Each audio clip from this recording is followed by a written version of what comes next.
Esta é a Jovem Pan News. A rede da informação.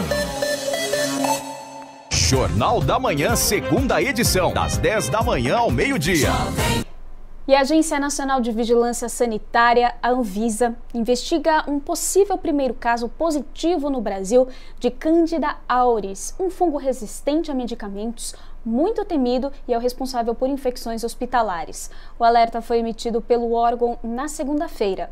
No mundo, este tipo de infecção fúngica pode ter levado à morte de 30% a 70% dos pacientes. O órgão recomendou o reforço da vigilância laboratorial do fungo em todos os serviços de saúde do Brasil. E diante da pandemia do coronavírus, com a pior situação sanitária que o país está atravessando, temos mais essa suspeita perigosa. Então, para entender como este fungo emergente que representa grave ameaça à saúde global pode ter surgido, nós vamos conversar com o imunologista Marcelo Bossuat. Bom dia, doutor, seja muito bem-vindo. Bom dia, muito obrigado pelo convite, é um prazer falar com a Jovem Pan. Bom, doutor, esse caso do superfungo foi identificado em um paciente com Covid-19 no estado da Bahia. Então, o que sabemos até o momento sobre este paciente, sobre o superfungo? Tem alguma relação com o coronavírus ou não? Não tem relação. Realmente é um fungo, é uma mutação do fungo que, de certa forma, é extremamente resistente a vários tipos de antimicrobianos, antifúngicos, e que, de certa forma, pode, sim, agravar um quadro de coronavírus. Mas o grande problema desse fungo é que ele é resistente a boa parte das drogas já utilizadas, principalmente aquelas drogas mais comuns, que fazem parte do grupo dos azólicos. E, além disso, ele pode ser confundido também com outros fungos, daí a dificuldade que o profissional de saúde tem no diagnóstico, e também ele pode colonizar o indivíduo indefinidamente e pessoas, inclusive, assintomáticas, ou seja, coloniza uma pessoa, a pessoa pega o fungo, não sente que está com fungo, ou tem uma lesãozinha muito simples, nada assim de relevância, que, de certa forma, pode ser um portador, um transmissor desse fungo. Daí a gravidade dessa situação, porque apesar de ser um fungo extremamente agressivo, ele também é um fungo que pode ser transmitido e infectar principalmente aquelas pessoas mais suscetíveis a problemas, a complicações de infecções, principalmente aqueles internados em unidade fechada, em centro de tratamento de terapia intensiva.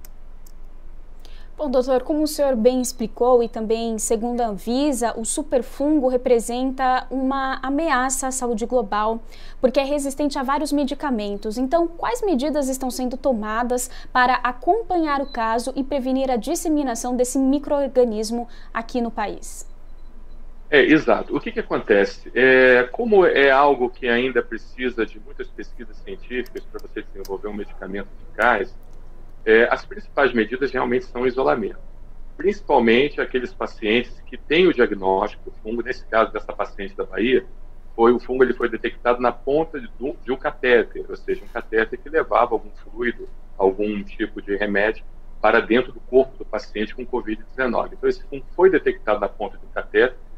Micro-organismos resistentes não é incomum você encontrar detectado em pontas de catéteres. Então, nesse caso, esse paciente precisa ter realmente um isolamento hospitalar numa sala totalmente isolada, onde a equipe multidisciplinar precisa estar totalmente aparamentada para que ela não contraia o fungo e não transmita para outros pacientes.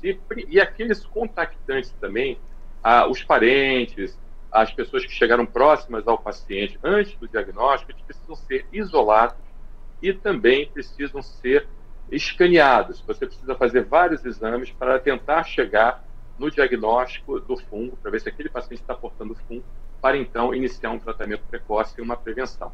Agora, o grande problema é que a higienização do local, a higienização das pessoas tem que ser feita com produtos especiais, porque não é um álcool em gel E70 ou qualquer outra substância mais simples, mais fácil, comercialmente disponível, que vai resolver. Você precisa realmente de detergentes, de substâncias hospitalares para matar esse fungo. Daí a dificuldade do controle. Mas ele, a princípio, atingiria mais pacientes internados em unidade fechada, e precisamos entender, em CTI, Centro de Tratamento Intensivo, e precisamos entender realmente que é uma emergência agora no momento, principalmente a questão dessa segunda onda, que está aumentando os casos de Covid-19, e as pessoas estão precisando mais de CTI, de unidade de terapia intensiva. E você imagina um paciente já fragilizado por Covid-19, já sofrendo a tempestade de citocinas, que é um problema causado pela infecção do Covid-19, apresentar mais uma infecção oportunista, né? E lembrando que a grande maioria dos pacientes que têm infecções oportunistas pelo Covid-19 é por causa, justamente, de fungos e bactérias nosocomiais, hospitalares ou comunitárias também. Doutor, e como que esse fungo se dissemina? É apenas no ambiente hospitalar ou ele pode ser transmitido pelo ar, pelo toque, como a gente vê com o vírus, por exemplo, o coronavírus? Como que funciona a disseminação desse superfungo? A disseminação dele é principalmente pelo toque. Ou seja, uma pessoa que frequenta o ambiente hospitalar, ela se contamina, ela se coloniza. Boa parte das vezes não causa nenhum sintoma em pacientes rígidos, em pacientes realmente que têm imunidade adequada, mas aquele paciente acaba sendo um portador, muitas das vezes assintomático, e transmitindo para outros pacientes. E esse fungo, então, encontrando um indivíduo suscetível, um paciente realmente com a imunidade baixa, com a imunidade fragilizada, ele acaba colonizando aquele indivíduo de forma extremamente agressiva, podendo levar, inclusive, ao óbito. Agora, a questão da Cândida, né? A Cândida, bem da verdade, não é um vilão. A Cândida, nós nascemos com a Cândida desde o primeiro dia de vida. Ou seja, a gente já sai da maternidade colonizado pela Cândida. E a Cândida, inclusive, quando ela está em equilíbrio com o organismo, ela é considerada, faz parte da nossa flora. Nossa flora, inclusive, aquela flora benéfica. Mas quando ela, então, entra num desequilíbrio com a nossa flora benéfica, por assim dizer, a gente acaba tendo a doença.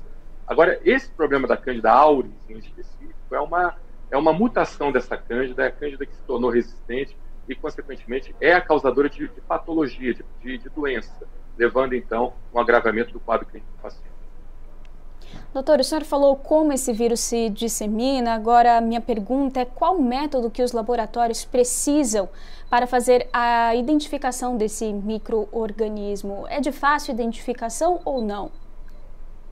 Não é fácil a identificação. Realmente precisa de um material mais de cultura, né, para tentar fazer o crescimento do fungo e, consequentemente, identificá-lo. Até porque, se não houver realmente um laboratório treinado, acaba que esse fungo é confundido com outras cepas de fungos, inclusive cândidas menos agressivas, como a Candida albicans e a Candida sp.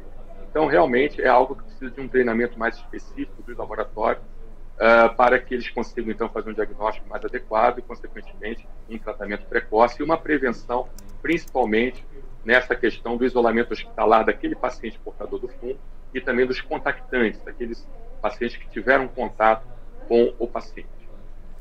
Doutor, e com essa crise sanitária que vivemos, o que a Candida auris pode representar nesse momento em que o mundo busca a cura do coronavírus?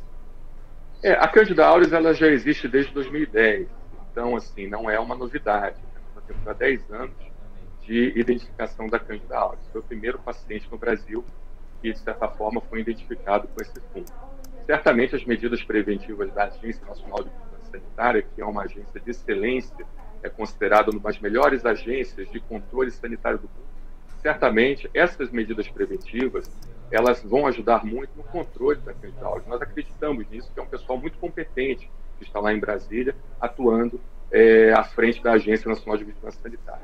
E eu acredito que não há preocupação no momento, né? Nós estamos vivendo um sinal amarelo, ou seja, precisamos tomar as atitudes, precisamos realmente ter todo um plano de contingência para conter a proliferação desse superfungo, mas eu acredito que com as medidas cabíveis esse fungo será controlado. Bom, doutor, informação e conselho nunca é demais, então eu vou te perguntar novamente o que nós, pessoas comuns, podemos fazer, então, para nos protegermos mais, então, agora desse possível superfungo. Seria mesmo as medidas de higiene como já estamos fazendo? As medidas de higienização, se por acaso você frequentar um ambiente hospitalar, você deve utilizar a sua máscara, assim como também na rua, né? Mas agora tem que redobrar mais ainda a atenção, evitar tocar em objetos dentro do hospital, evitar muito aquele calor do brasileiro. O brasileiro tem isso de bom, né? Nós somos muito amáveis uns com os outros, né? Coisa que a gente não vê em outros povos. Mas isso, nesse momento, esse momento de pandemia, esse momento realmente de uma situação inédita na história do mundo, a gente precisa usar mais o racional em cima do emocional. Ou seja, é um momento realmente de distanciamento. A gente precisa evitar aquele calor humano, o aperto de mãos, o abraço, o beijo. Tudo isso precisa ser evitado. E se por acaso você precisar realmente ir a um hospital, visitar um parente, visitar um ente querido, chegando em casa, tome aquele banho purificador, retire sua roupa, coloque imediatamente na máquina de lavar, não utilize essa peça novamente, ou seja, faça as medidas preventivas de higienização dentro de casa e também fora, utilizando álcool em gel, distanciamento social e também a máscara. Nós conversamos com o imunologista Marcelo Bossoá. Doutor, muito obrigada. Olha, eu que agradeço o convite, uma honra poder falar com você. Igualmente. Quero agradecer pela sua companhia, pela audiência e até amanhã com mais informação para você. Tchau, tchau. Jornal da Manhã, segunda edição, das 10 da manhã ao meio-dia.